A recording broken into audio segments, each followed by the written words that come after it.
श्री भारद्वाज जी, श्री संजय बाली जी, सभी समिति के सदस्य पदाधिकारीगण, मंच पर उपस्थित भारतीय जनता पार्टी के लोकप्रिय नेता सांसद आदरणीय डॉक्टर महेश शर्मा जी, यहाँ उपस्थित श्री महेश चौहान जी हमारे भारतीय जनता पार्टी के अध्यक्ष हैं, श्रीमती विमला बाथम जी, यहाँ पर पुलिस विभाग से वरिष्ठ अधिकारी श्री राजीव नारायण मिश्रा जी, श्री जमुना प्रसाद जी, मंच पर उपस्थित सभी सम्मानितगण और मेरे सामने उपस्थित सभी भगवान श्री रामचंद्र जी के भक्तगण, आप सब लोगों को दशहरा की, विजयदशमी की बहुत बहुत बधाई, बहुत बहुत शुभकामनाएं।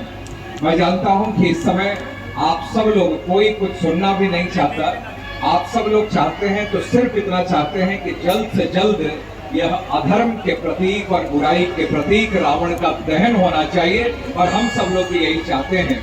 और ये विजयदशमी इसी का प्रतीक है। यह त्योहार बार बार हम सब लोगों को यही सोचने के लिए, यह प्रेरणा देने के लिए हम लोगों के बीच में आता है कि जो बुराई हो उसका समापन हो, जो सत्य हो वही आगे बढ़े, और असत्य कितना भी शक्तिशाली क्यों न हो, लेकिन अंततः सत्य की ही विजय होती है।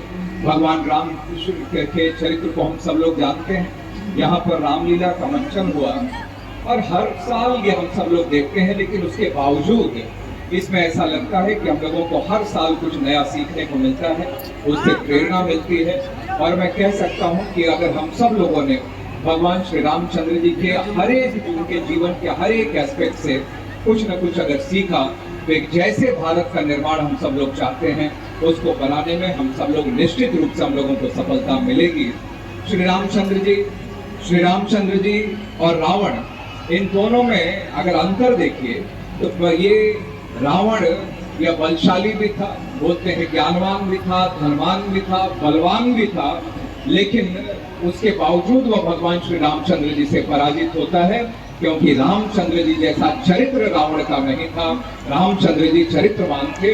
ये बहुत बड़ा अंतर इन दोनों लोगों में था। और एक बहुत बड़ा अंतर, जो रावण को अपने ज्ञान का अहंकार था, वह ज्ञानवान बहुत था और उसको अपने ज्ञान को लेकर बहुत अहंकार था, लेकिन वहीं अगर भगवान श्री रामचंद्र जी को देखते हैं तो भगवान रामचंद्र जी को अहंकार का वो ज्ञान था कि अहंकार कितना भी बड़ा कोई व्यक्ति क्यों ना हो, लेकिन अगर उसके अंदर अहंकार अगर आ गया तो उसको मिटने से, मिट्टी में मिलने से कोई दुनिया की ताकत नहीं बचा सकती। तो ये अंतर, बहुत बड़ा अंतर दोनों में है। और पेशेंस, संयम, जो भगवान श्री रामचंद्र जी में दिखा, और वो हम लोग देखते थे कि कैसे जब माँ सीता को लेने के लिए उनको समुद्र क्रॉस करके जाना था, समुद्र पार करके जाना था, तो उस समय वो लगातार समुद्र की पूजा अर्चना करते रहे, रास्ता मांगते रहे, लेकिन वह शक्ति थी उनके अंदर, वो चाहते तो समुद्र को एक बाण से वो सुखा सकते थे, लेकिन उसके बावजूद उन्होंने पूजा अर्चना से ही वो सोचा कि इसको मैं रास्ता अर्जित कर लूं, पालूं, लेकिन वो नहीं मिला, तब जाकर उन्होंने अपने बाण उठाए थे।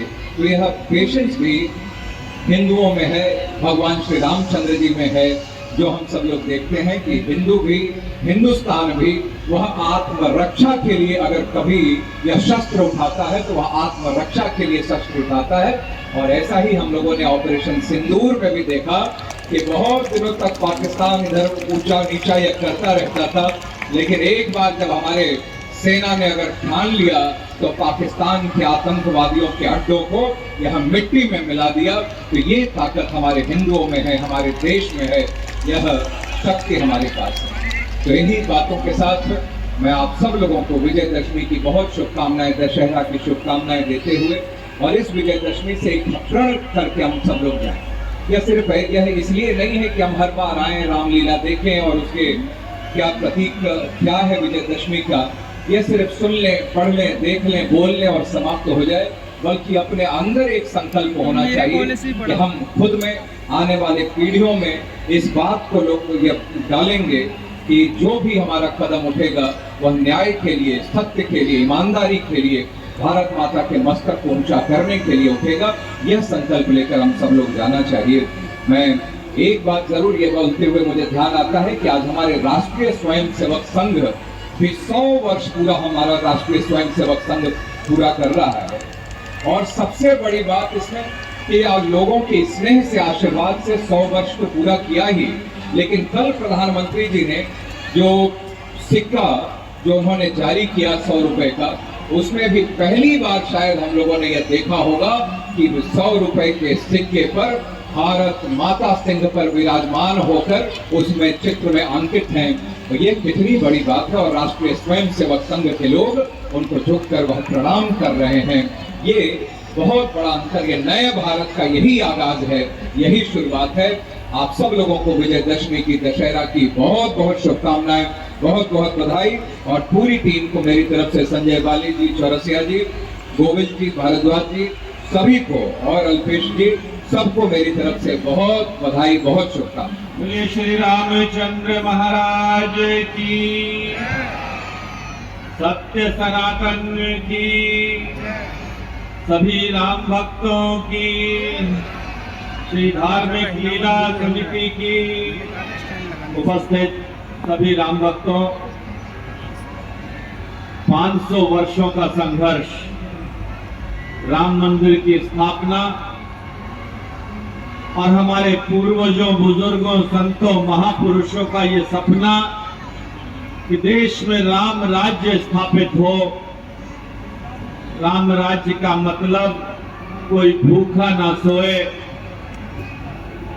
क्राइम फ्री जिसे कहते हैं क्षेत्र हो हमारा, जहां जनता सुकून से रह सके, घर में बिजली हो, उसकी इलाज का व्यवस्था हो, वह राम राज्य का सपना पूरा होता प्रतीत हो रहा है।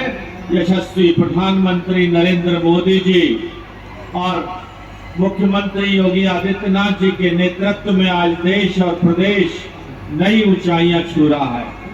मैं आप सबको बधाई देता हूं इस पावन उत्सव की और आने वाले दीपोत्सव की भी।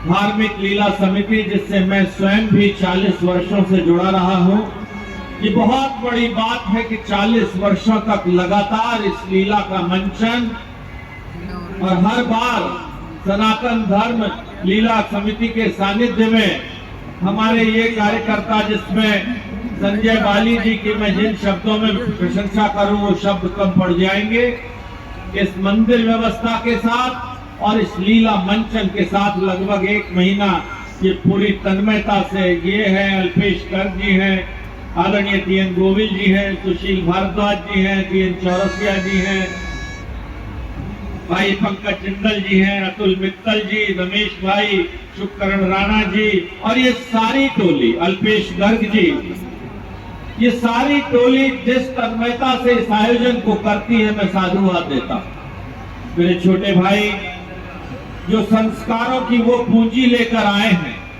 एक ऐसे परिवार से, देश के रक्षा मंत्री आदरणीय राजनाथ सिंह, जिनके नेतृत्व में और प्रधानमंत्री जी के मार्गदर्शन में ऑपरेशन सिंदूर के द्वारा हमने अपने पड़ोसी देश और दुश्मन को ये बता दिया कि भारत या तो छेड़ता नहीं, और छेड़ता है तो हमें कोई छेड़ता है तो हम उसे छोड़ते नहीं।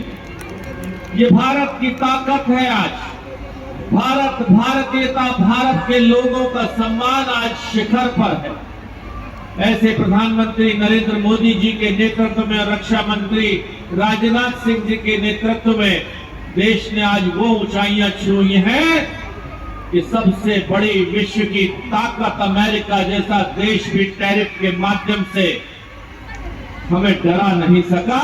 ये हमारी ताकत है, ये सत्य सनातन की ताकत है, ये चिर पुरातन और नित्य नूतन सनातन की ताकत है। मंच पर उपस्थित भाई पीयूष द्विवेदी जी, भाई पंकज जिंदल जी, भाई समीर जी, और मेरे सभी और जो कार्यकर्ता, कुछ हमारे चाइना से हमारे गेस्ट आए हैं, निहाओ, हाउ यू, भाई सुंदर सिंह राणा जी, बहन विमला बाथम जी, और हमारी पार्टी, जिस पार्टी की नींव में ये रखा था जब पंडित दीनदयाल उपाध्याय जी और श्यामा प्रसाद मुखर्जी ने इस पार्टी की स्थापना की थी। एक संकल्प था कि देश में अंत्योदय, यानी आजादी की रोशनी की किरण पायदान की सीढ़ी पर खड़े हुए अंतिम व्यक्ति तक पहुंचे, अंत्योदय का सपना दिया था हमारे संस्थापक दीनदयाल उपाध्याय जी ने, और श्यामा प्रसाद मुखर्जी ने संकल्प लिया था कि एक देश एक प्रधान एक विधान और एक निशान होगा। कश्मीर हमारा था, हमारा है, हमारा रहेगा। धारा 370 खत्म की गई थी।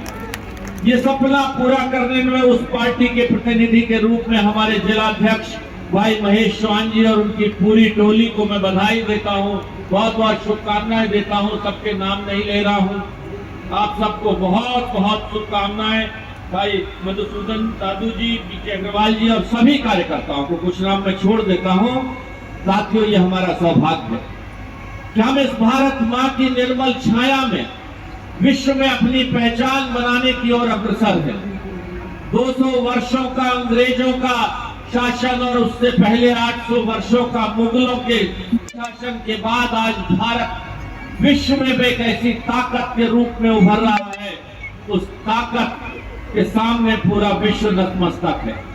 आज हमारे संस्कार आज उसकी ताकत है। कौन सी ऐसी ताकत है जो 140 करोड़ देशवासियों को एक मुट्ठी में बांधे रखती है, जहां हर 100 किलोमीटर पर 50 किलोमीटर पर धर्म, जाति, खान पान, पहनावा बदल जाता है। यही हमारी ताकत है, यही हमारी पूंजी है। हमारे सुरक्षा बल और हमारी पुलिस की व्यवस्था, हमारी कमिश्नर लक्ष्मी सिंह जी के नेतृत्व में हमारे एडीसीपी राजीव नारायण मिश्रा, यमुना प्रसाद जी और स्वतंत्र जी की टोली, किस शब्दों में संजय जी ने बताया कि परिवार भाव से इस आयोजन में सहभागी बनते हैं। और योगी जी के नेतृत्व में आज उत्तर प्रदेश आज दंगा मुक्त घोषित हो चुका है। पिछले 11 वर्षों के 8 वर्षों के शासन में एक बार भी प्रदेश में कर्फ्यू नहीं लगा, एक बार भी दंगा नहीं हुआ। यही राम राज्य है। उस राम राज्य के लिए हमारे पुलिसकर्मी, हमारी कमिश्नर लक्ष्मी सिंह जी आप बधाई के पात्र हैं। साथियों, हम सबको मिलकर जिस राम राज्य की कल्पना हमारे महापुरुषों ने की थी, भाई भाई का रिश्ता कैसा हो, पिता पुत्र का रिश्ता कैसा हो, बाप बेटे का रिश्ता कैसा हो, और प्रजा में अगर कोई दुखी हो तो भगवान राम ने अपनी सिर से प्रिय अपनी पत्नी तक का भी त्याग कर दिया था। इससे बड़ा संदेश और क्या हो सकता है। ये हमारी युवा पीढ़ी इस संदेश को लेकर अपने साथ जाए तो इस लीला मंचन का उद्देश्य पूरा होगा। आज हम इन्हीं शब्दों के साथ कि भगवान राम की मर्यादाओं का, भगवान राम के आचरण का, भगवान राम के व्यवहार का अपने जीवन में, अपने पारिवारिक जीवन में, अपने सामाजिक जीवन में हम आचरण करेंगे तो भगवान राम का जो संकल्प था वह पूरा होता दिखाई दे रहा है। विश्वास रखना कि भविष्य आपका है, भविष्य भारत का है, भविष्य भारत के 140 करोड़ लोगों का है, और यही राम राज्य है। बोलिए जय श्री राम, जय जय श्री राम। हमारी खबरों से जुड़े रहने के लिए हमारे चैनल को सब्सक्राइब करें और बेल आइकन को दबाएं ताकि खबर की नोटिफिकेशन आपको मिलती रहे।